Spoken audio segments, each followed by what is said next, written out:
So, probably 5 years ago, in a brainstorming session with the board of the Midwest, we were talking about how we wanted to advance the clinic, but we don't have anything that's actually about the movement of conducting, which should be, to me, one of the most essential characteristics that we are trying to represent at the Midwest Clinic because it's such a part of music education on every single level. So we decided that we would create or mimic what goes on at many universities during the summer, basing it all on chamber music, bringing in the very best players that we could get, letting participants work with those players, and of course work with who I think is kind of the quote unquote godfather of artistic conducting for music education anyway, is H. Robert Reynolds. We asked Professor Reynolds, of course, to be part of it, which he has continued to be part of as one of the clinicians.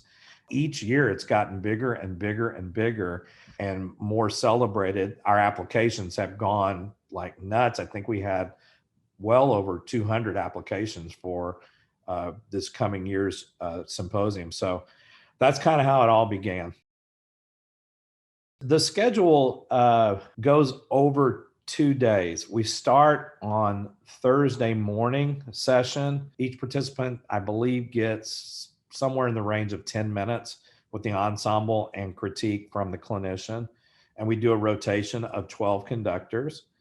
And then we take lunch break, and then we come back in the afternoon and do that again on Thursday afternoon. And then we do a Friday morning session, which is the closing session for the participants. And then we have a guest that comes in as well. For the 75th, we had already contracted Larry Ratcliffe from the Shepherd School of Music. He's the music director and conductor of the symphony orchestra down there. He's a former student of Professor Reynolds from way back in the 1970s, way back. We start off in a little, like our half of a room, basically. And the next year we had to expand to the double room because there's so many people. And what we do is kind of put the whole group in a surround situation. So there are people sitting all the way around the ensemble and the conductor.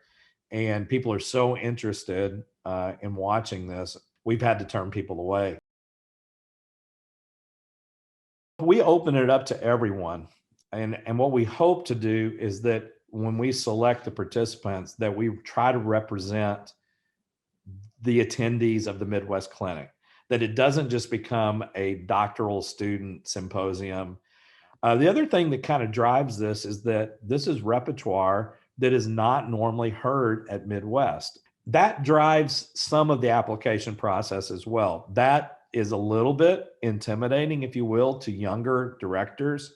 What we hope is that they will come in and watch the process and then like, you know what, I need to be part of that. When you're observing and watching, like, oh, that makes total sense. That I can apply everything they're saying to my music that I'm going to be doing with my ensemble. That's really the whole purpose of it. The musical experience is going to be very high.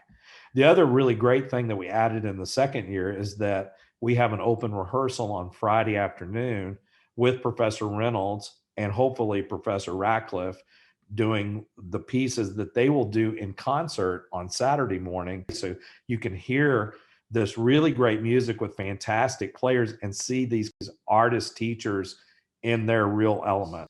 It's really just been so impactful and rewarding, quite frankly, that in its kind of inception, that this thing just took off. Midwest has decided that this is going to be one of the kind of the crown jewels of the clinic because it's that important.